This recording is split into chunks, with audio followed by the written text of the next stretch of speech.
it offers us a great challenges, but also amazing opportunities. As Harry Bertovi says, the founder of code.org, I really like when I hear from him saying this sentence. He always says that only 1% of the society is creating technology, and he always aims to youngsters and to everybody, that the other 90% only are consuming it. So we need more people to create technology, because technology runs the world. So we are convinced of the need to promote the teaching and learning of computer science at an early stage, an early age, so that young people can know and understand the language of the future, programming.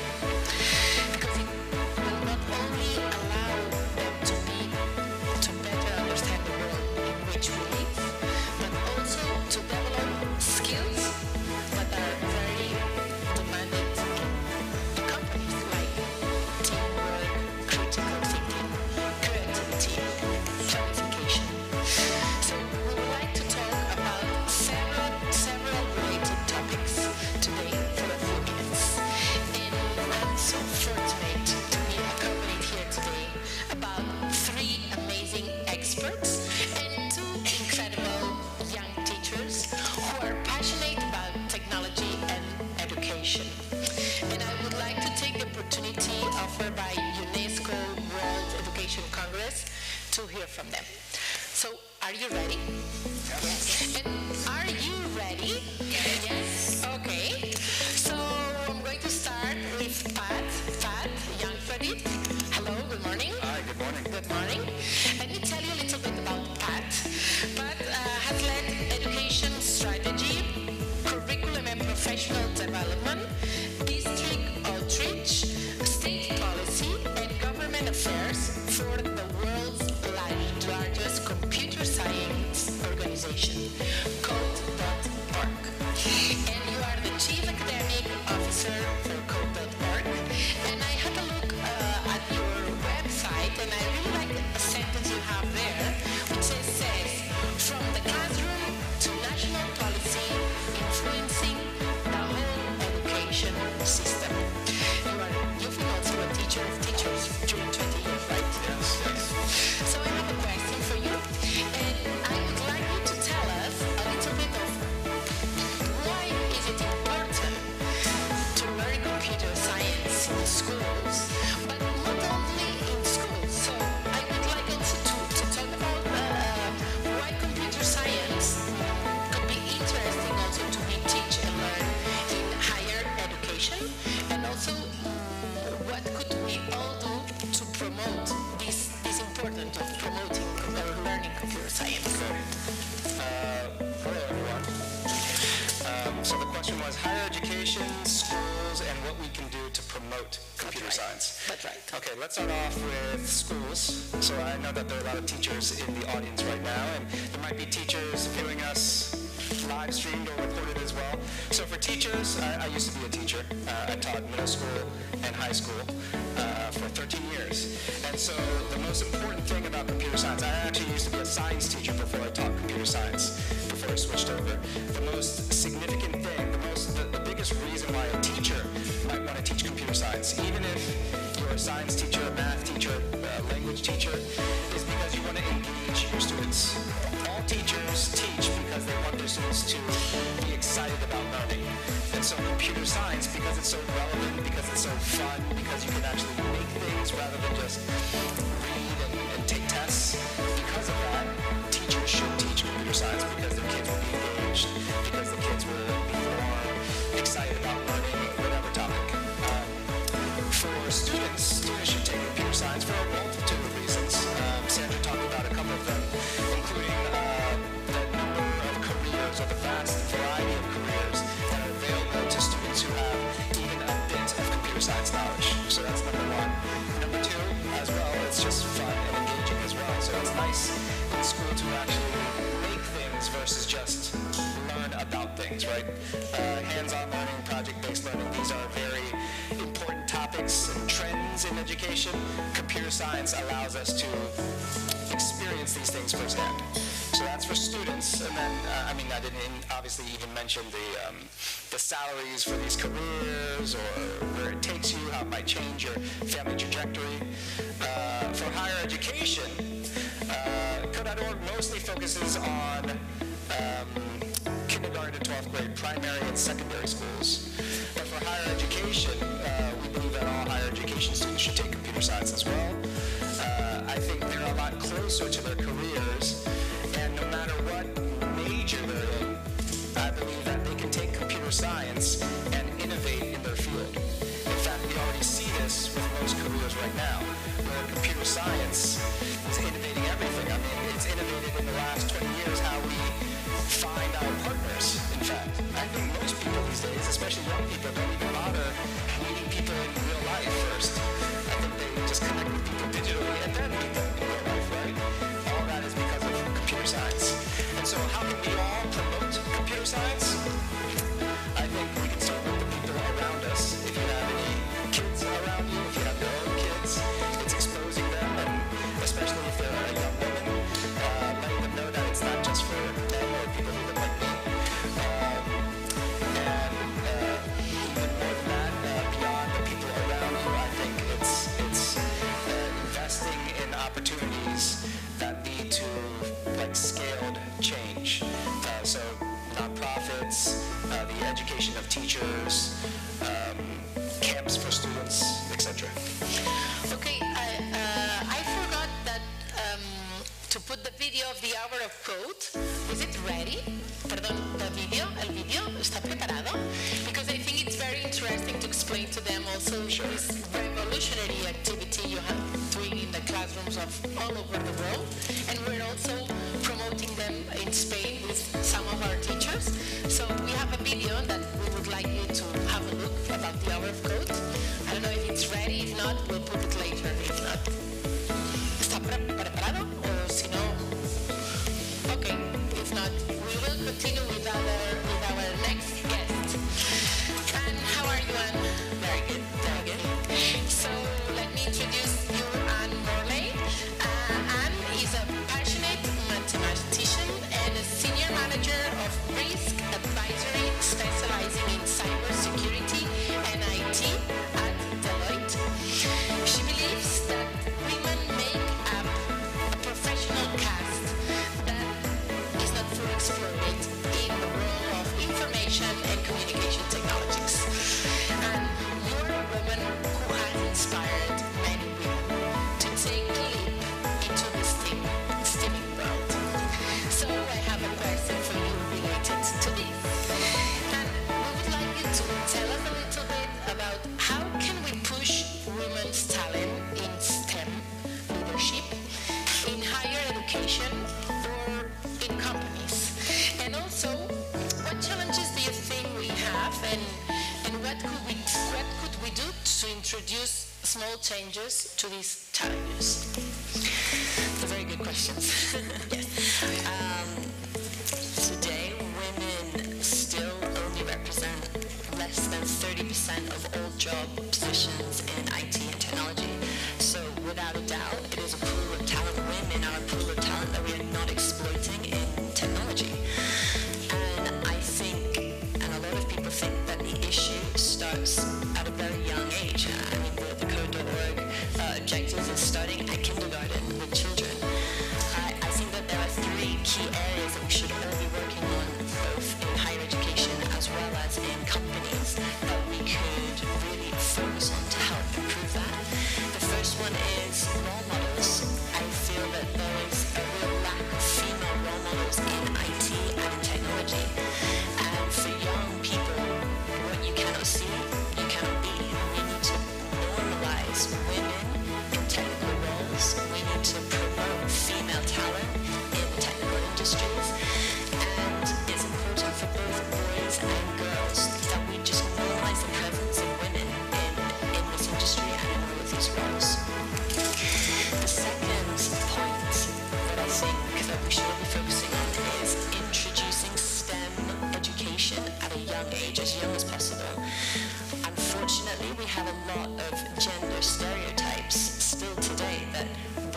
battling girls, that girls shouldn't study technology, and it still exists and we still see it, and we need to stop that stereotype. And it's on all of us to try and promote young girls in technology, try and encourage them to do anything that they can or anything related to technology, and giving them that visibility of women who are in the world of IT and technology.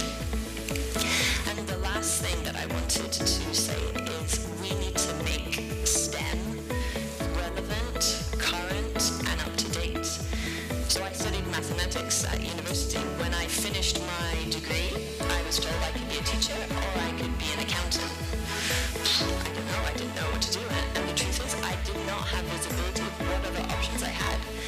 And if you study STEM, you have infinite options. There are so many opportunities, and we're not capable and we're not good enough at communicating those opportunities and those options to young people.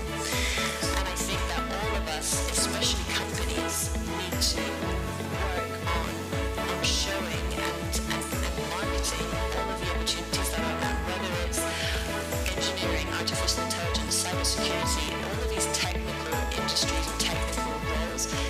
There's such a large range of roles in cybersecurity. There's really technical hackers, and then there are really strategic people that have to understand requirements and communicate them to the business. And I think we have a long way to go in communicating and making those different roles visible to young people. Thank you, Anne, and also thank you for being a role model. Thank you. And thank you, Deloitte, for promoting people like you and for having the opportunity to have you in places like this Congress or in the talent tour, because I think it's so inspirational, no? for young women and for girls. And thank you, Anne. Arantxa, well, we're very far away in this panel, but Arantxa Martinez, how are you? Fine, very good. Fine, thank you for being here with us. Arantxa is an economist and a social entrepreneur and Princesa of Girona Foundation Social Already in 2018. Arantxa, you had an experience in India as a volunteer that changed your life and made you apply your knowledge and professional experience in strategic marketing and to the social sector. And because of that, you founded in 2009 itwillbe.org, a charity that helps fight poverty through technological innovation. Yes. So, Arantxa, you're changing the world and helping those who need it most using the most disruptive technology. So, we would like to know about how and when, because I know your story, but I think that the audience doesn't know his story. So we would like to know how and when did technology break into your life, and what have you been trained in, and what do you think could be done also in higher education to push for there to be many more Arantxas in the world? I know it's a difficult question and many questions in one, but we would like you to know a little bit about your experience, and I think you can also be a role model. No? All of you are role models, but Arantxa. Thank you, Sandra, for your question. Well, I'm going to tell you the story. I landed in India when I was 24 years old. It could have been anywhere else because I was going back to an investment bank where I was working at that moment 3 months later. But when I saw what I saw, I couldn't just turn my back to the problems I had identified and just go back to them. So I spent 5 years in India observing, learning, working hands with loads of NGOs to really understand the problems I identified. There were many, obviously, related to women and not accessing the banking sector. There were street children that couldn't get into the education system. There were loads of challenges, but there's one that really changed my life.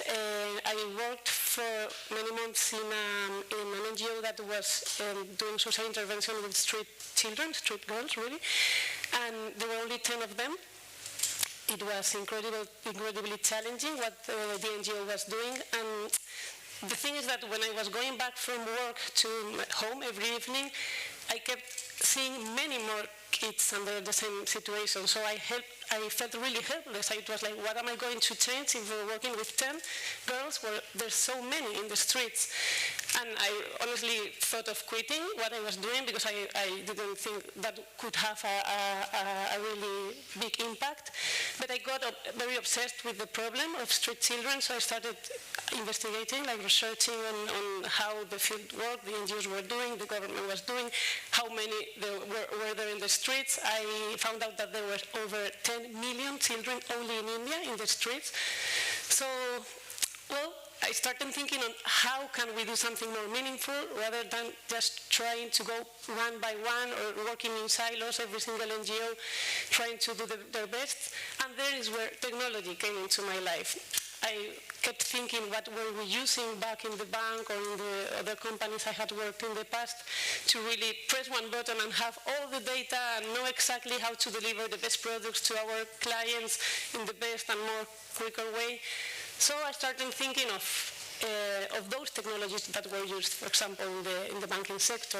We knew our clients because they were identified. They had a biometrical identification. We had big data. We had software where you could aggregate data of clients in many places so we could make the right decisions.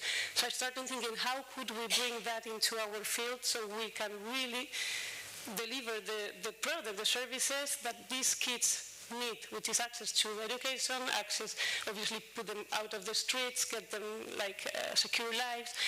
And well, the first project that we started working on was to try to do this for the street children context. So we started partnering with lots of entities in the field, so we could create technology so that NGOs could, first of all, create a digital ID for these children so they could be visible, first of all, because if we don't make context visible and problems visible, we cannot really tackle them. So I'm not going to go into the details of the project or other projects we've been running all these years, but what I wanted to tell you is that for me, suddenly I felt I was missing something very important. Same way as when you reach India or any other country, you don't speak the language and you really have to learn it to understand the context, to see, to observe how the country works and then start helping.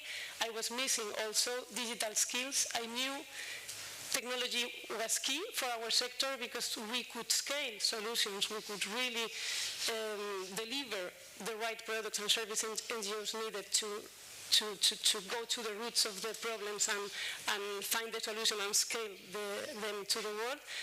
But I was feeling that technology, it was key, but I was missing those skills. So I had to start learning at the age of 24, 25 years old.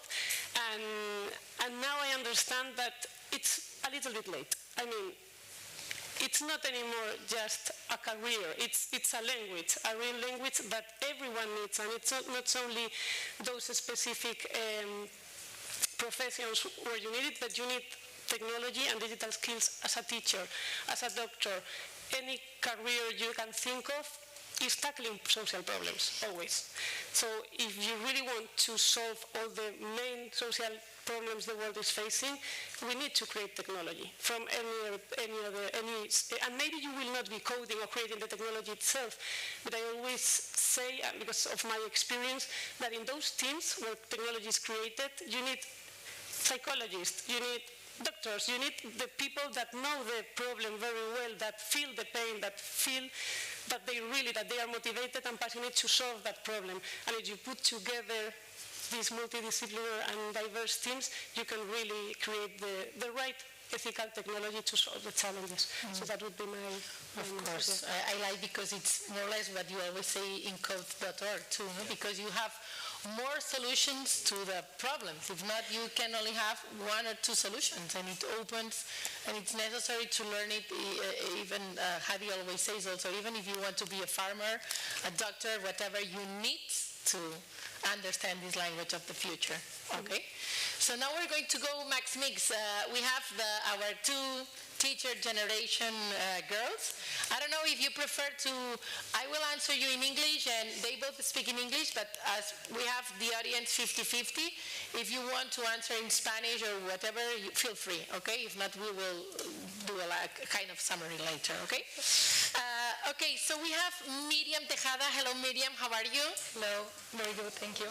Okay, Miriam is part of the 2021 class of Teacher Generation program, which is a professional development program for future teachers that we promote from the Princesa of Girona Foundation, in which we offer every year to 30 young people the opportunity to belong to a community of future teachers who are passionate about education, and this is very also important, whose eyes shine about education, being a teacher. So what do we offer them? We offer them an innovative and disruptive training where we have code.org in this training, and it has been new this year in our campus. We also offer them mentoring and an empowering internship experience in a rural school of reference in Spain. Miriam went through the program last year, and this year she had the opportunity as an alumni member to do the training about code.org in our virtual campus. And now she works, and you've did something with this training because you are working in San Agustin School in Calahorra, La Rioja, in Spain. So Miriam, a few months ago, you had the opportunity to be trained with code.org and discovering coding. Let me tell you, Pat, that at the beginning, when we offered to our 40 students the opportunity to be trained with code, they were like, coding? Me? A teacher? Primary? What? No? But this training has changed a little bit their lives and their mindset, yeah? So please, Miriam.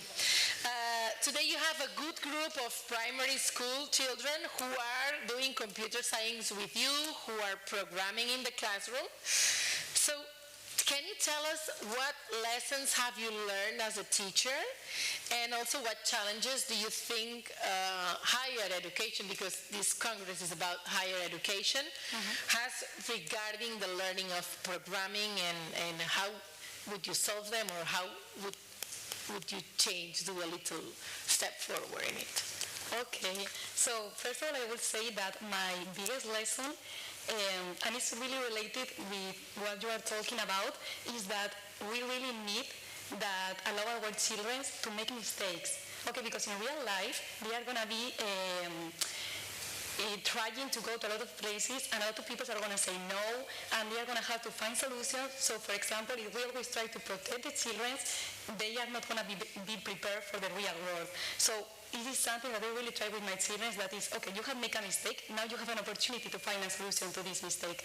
And this is really something that I really like about code, because they are constantly finding solutions to the problems that they have when they are programming. So this is something really important to me, like expose my children to different problems and allow them to grow in self-confidence and to try to find solutions to this. Regarding to the challenge, I think that it has to be with this fear that we have to what we see as unknown or frightening. And I think that is because most of the times we have fears, we think that technology is the enemy because it's not really related with humans, and we try to combat. But I think that is a really big mistake, because technology is part of our society, we cannot deny. And I think that the best thing to coexist with the technology is to try to understand technology, and this is the best way. And for example, when initiatives like code, you really understand how the technology works in a really funny way. For example, in my case, code really took away my fear of programming, and now I'm going to say that a year later I'm going to try to do my first JavaScript course, because I really want to continue improving, and I really want to continue getting better in order to give a better service to my children. Okay, thank you, Miriam. And now we have Christina, the last one. Christina, how are you? Fine. Okay, so Christina is now part from Teacher Generation, from this class. And you're doing your internship in a rural school in Aragon. Yes. And you've also been trained with code.org, with our virtual campus, but you've also had a different experience. Miriam has also had this experience, but I think Cristina and some other girls that are in the audience have had this experience constantly, that they have accompanied us in our talent tour of the foundation, which is a tour we've done in different cities of Spain to push and connect young talent. And she has come with us being a leader of a workshop of code.org. So they have been, she with other teachers have been doing the art of code. Yes, and also with Hadi once. So she had a very interesting experience, not only receiving the training, but also being a trainer. So Cristina, please, could you tell us about the relationship between learning to code and the development of soft skills? And also, what do you think is key to fostering STEM vocations from an early age? And as a teacher, because you are a teacher and you have the kids in the class, so what role do you think also the teacher should have in promoting these vocations, these STEM vocations? Thank you, Sandra. So at the end, I think that programming is not just about learning a series of actions, but to deeply understand how technology works. So soft skills are really encouraged through programming, and especially programming and code, platforms like code. For example, when you think about a big problem and you have to find a solution to it, when you program, at the end, you have something big that you divide into smaller actions that are the blocks of programming, and then you are able to find solutions to bigger problems just by coding, because when something is really small, you can solve it, but when something is really big, you cannot do it. So if you have the ability to divide something, it's more likely that you cope with the adversity better.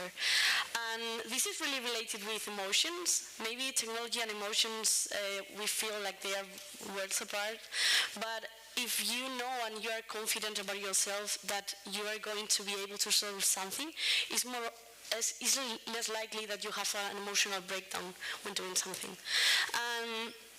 Also, you've talked about it, but when you program, there is not only one solution. You have more solutions to a problem, and then you have different paths in which you can choose how to go and maybe have the same result. And that leads also to creativity, because you can choose wherever path you want to go, and critical thinking. As you understand which path is better, even they lead to the same result, maybe one is more efficient than the other. And when you understand machines and you understand the world we live in, at the end is digital, you are more able to be aware of what we use and be a person that can make an action and that can change. And considering this is really important and that make enormous changes to children, it is vital that we teach children programming about computer science. And I think the key is to make it attractive and to make it real, like a significant change, not only studying something, but being able to do creative projects, for example, with programming, and to see the real part of programming. We live in a world where we have mobile phones and that we use technology every day, so it's really easy to connect the real life with the school. And it is not only about just making proficient engineers or people that will lead to IT careers, but also like teaching people that with high interest in science and that could be able to solve problems with technology and in a digital way.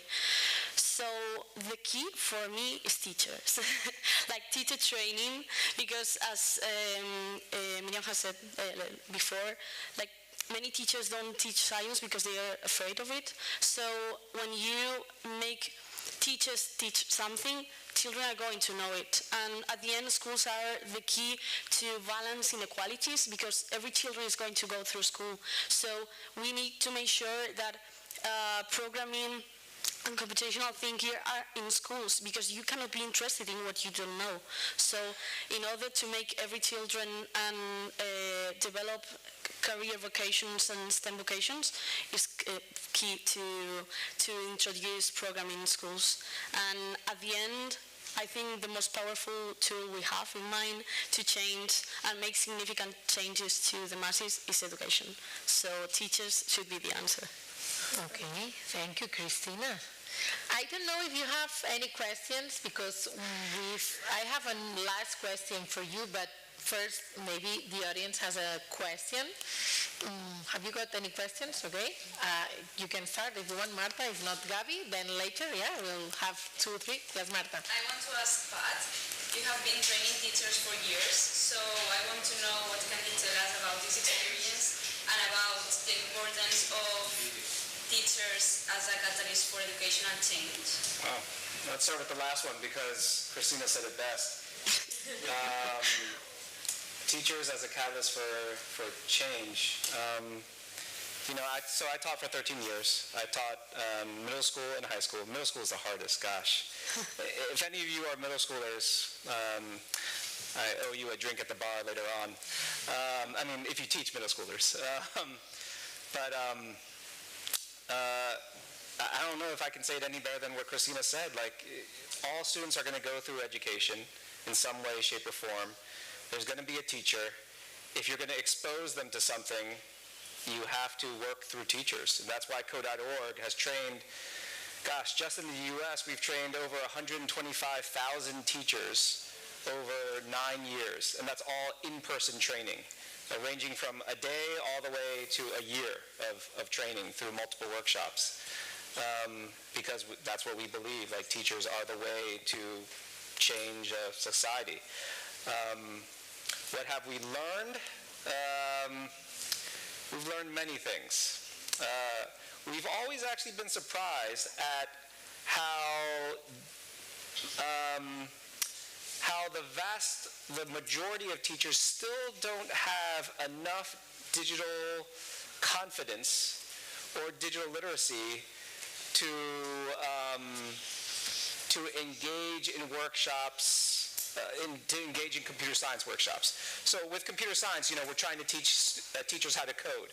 Well, even before you know how to, even before you learn how to code, you have to learn how to navigate a computer and do things on a computer. And even in this day and age, there are lots of adults who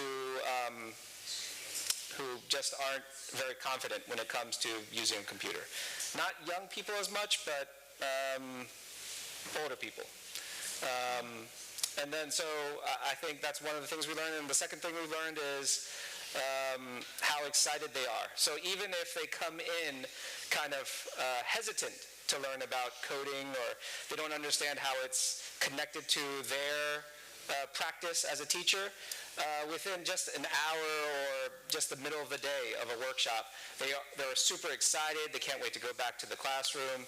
And so if anyone's involved in teacher training, I think you should never be worried about teachers not understanding the importance or finding it fun. It might not take in the first hour, but after the first hour, towards the middle of the day, they always come around. That's right. Yeah. We have Amanda there. Amanda, say hello. Amanda is also from the first medium, and she's a teacher, and she's teaching computer science. Yeah. And what I really also like, Pat, I wanted to tell you about Code.org, is that I see them so enthusiastic teaching. So it's like contagious, no, to the students. So Amanda, I don't know if you want to say something about your experience teaching in the class. I'm a preschool English and robotics teacher, and I've been using Code.org with my children, and they are very engaged also with the dance party that we are going to do after. They really love it. Maybe they cannot use all the blocks and everything, but if they can have fun and just I always say that I want them to have a good experience with coding, not only to know how to use the blocks, also to have this experience and to feel happy with coding, and in order to, when they get older, to try to use it and and who knows, use code in their everyday life. Yeah, thank you for what you do. Okay. You had a question too, no? Yes. Okay. Hello, my name is Gabriel. Thank you very much for coming today. Thank you for the organization. Since we are in a super congress, multinational congress, internationally, I would like to ask one question regarding inequalities that you talk between countries. So we live in a world that there are many countries who are like behind economically and educationally too. So my question is, how do we make them, since education is very important to make the countries develop, those countries, emerging countries, undeveloped countries, how do we make them to know more about technology, know more about this language, and just to make this inequality less and to help them develop? Thank you. I mean, it's a tough question. I don't know if Arantxa wants to take the answer. I think Anne and Arantxa both can answer the question. I think we could do two in one. I think the answer is that we need to really focus on basic digital skills. I mean, it should be available for everybody, and the truth is it's not, because there are a lot of countries that are behind. And I think Arantxa, with her NGO, they really work a lot in that space of trying to bring these digital skills to these countries that don't have that capability already. And actually, she partners with many different companies to try and bring those digital skills to those countries. I don't know if you want to... Yeah, well, before going into bringing digital skills, they need also other skills and access to internet, access to hardware. I mean, it's a complex context that has to be thought of, because you cannot just think of one layer, you need to think of many. So, I mean, it's quite complex. I think the approach has to be systemic. I think we need to work, it's important to work with corporations, non-for-profits, government. I think it's all academy, of course.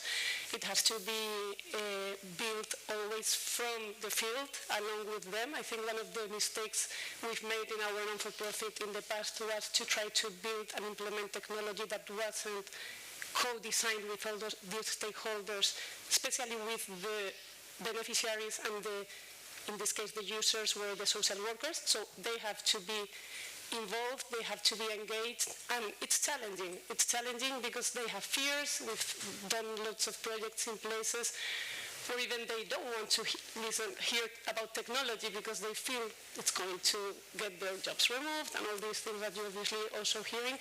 So it's a huge challenge, and in my opinion, the most important thing is to ensure we really don't leave anyone behind, and I honestly think we are leaving many people behind because the exponential growth of technology and digitalization that we're seeing, especially after COVID, is huge. And for example, us in India, with the NGOs we're working, we are seeing that the gap is being every day bigger. Like, many kids have gone to the villages due to COVID and they've never gone back. For 2 years, the schools have been closed.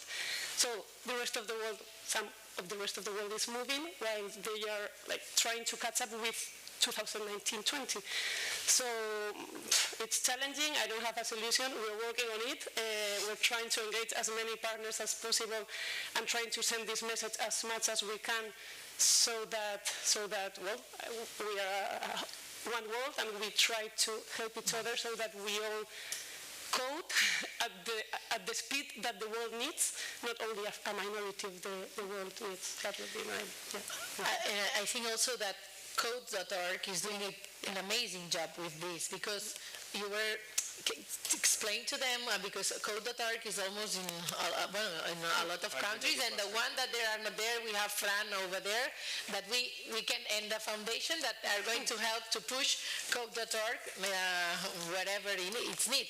But I think there is something very interesting you do that maybe you can explain to them, which is the unplugged activities, because this is a thing we found very interesting, because some of Cristina and Miriam are working in rural schools where sometimes they don't have Wi-Fi or they don't have computers. So they have some materials that, and all of them, you have thousands of tools that are free and unplugged, and this is very interesting to help these not leaving kids behind. So can you just, Sure, just because sure. I think it's very important to say what do you do, no, in these cases? So I want to give a shout out to Dr. Tim Bell.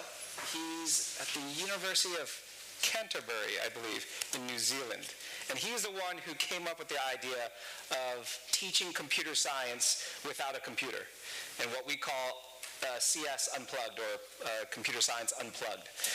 And basically, behind every computer science experience are concepts, right? So that don't really involve the computer. These are just human ideas. And Unplugged is a way of teaching those concepts just without a computer. So for example, the idea of networking, right? Like with computers and servers, you may have heard of the idea of a server. A server is just a computer somewhere else that is providing information and connecting other computers together. So how can we teach the idea of networking and communication without a computer? Well, we kind of do that already just by communicating, but you can teach that with string. And you can actually teach that with just a room of adults, with 15 adults, and use string to describe how different computers connect to different computers and how there are nodes of computers that are central to the idea of a network, et cetera, et cetera. So Unplugged Computer Science is basically a physical, fun way of teaching computer science concepts without a computer. That was networking, but there are lots of fun coding experiences that you can have, again, off of a computer through Computer Science Unplugged. Of course, and if you want to know more, we have a final gift this afternoon at 6 o'clock. We're going to do an hour of code, and you'll be able to experience what this is and an unplugged activity we're going to do. So just a final question to finish, and it's a very short question and a short answer. We would love you to give us a gift to the audience to finish this round table, and it's a short message, or imagine a tweet, or an Instagram post, an Instagram stories post, or a newspaper headline answering this question, okay?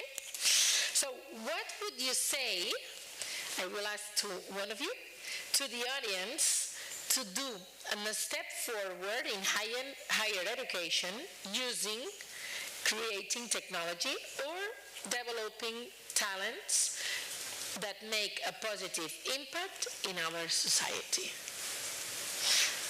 So I don't know who wants to start first. Pat? A short message? It's like a flash. It's like, what would you wrap up? Teach computer science to all students and all teachers. Thank you. Okay. Anne? As the room is full of teachers, I want to say that my first mentor was a teacher, a maths teacher, so I want to leave you with the message that you are the role models today, and your students are the role models of the future. Well, thank you, Anne. Arantxa? Okay. You're talking about positive impact, and I've seen a lot of positive and also negative. So I'd say that we need to increase, of course, STEM vocations. But I'd say in higher education, we should also try to bring to all these careers philosophy. Philosophy for me has been key. I think it doesn't give you the answer, but it makes you ask the greatest, the important questions. So I'd say that for me, bridging technology, STEM careers with philosophy could make a difference to create positive impact. Okay, thank you. Arantxa, Miriam? I will say that I think that everybody will agree that English is something essential nowadays. So computer science is going to be in a few years. So let's prepare our children for the real life. Okay, thank you. Cristina? I would say just go for it. Maybe we spend many hours theorizing about things and how they should be and how we could make significant changes. And at the end, let's better focus on what we can change on our network. And at the end, the world is changed through small people doing great things in small places. Okay, so thank you so much for inspiring us to do good, to do great. And just one last gift, what I told you. Remember, this afternoon, 6 o'clock p.m. in the Princesa of Girona Foundation place, in the Fira Congress Palau, yes? We have this hour of code. Let's give an amazing applause to this round table. And they've told me that we have the video of the hour of code, just to have a look, okay? So if you want to go down, whatever you go, yes, we watch the video of the hour of code. Run.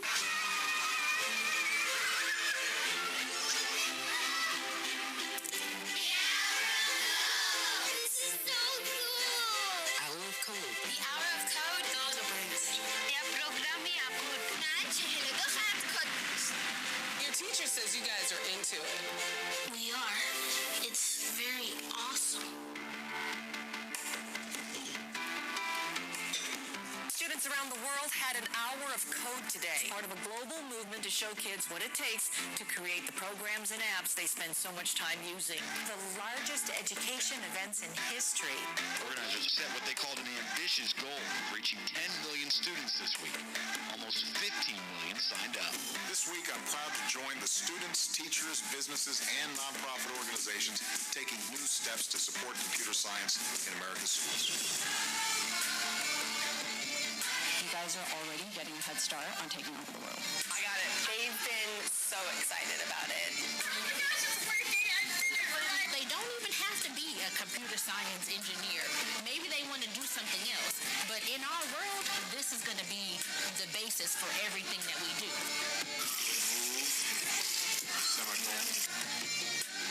Look what I did. When you're building a program, you have to think outside of the box. If you can change technology, you can change the world. I challenge girls in every single country to learn 1 hour of code. Every district should do, every district can do it. Please help us get the hour of code to every school and every classroom and every child. And my school's doing it.